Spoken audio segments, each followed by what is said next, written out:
It is measuring problem-solving performance. First of all, introduction.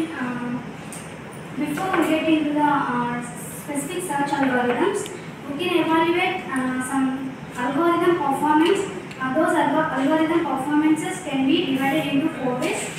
And the first one is completeness, and the second one is optimality, and the third one is time complexity, and the last one is space complexity. So, let us consider the first one, completeness.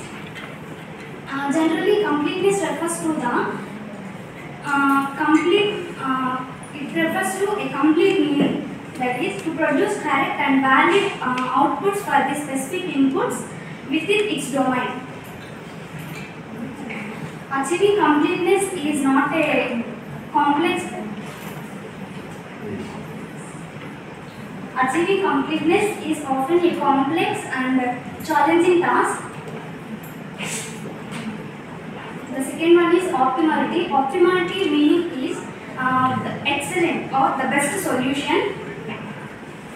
It refers to guaranteed to be the best solution among all the possible solutions. Then such a solution is known as optimal solution.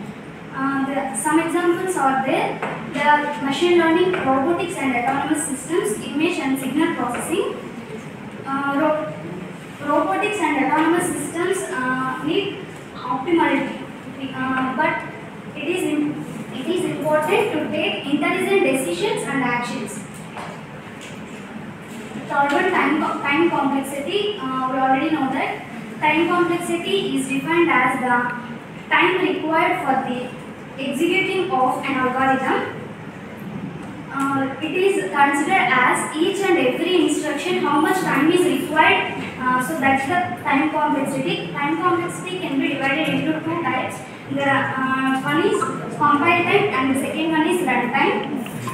We generally consider as the runtime for evaluating the time complexity.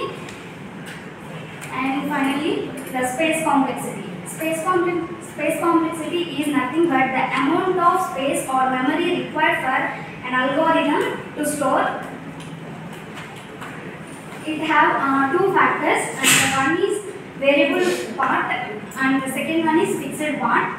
Fixed part is independent of the input because it does not depend on the input size.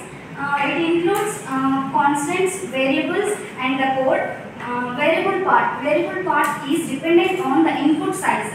So it includes only referenced variables. Thank you.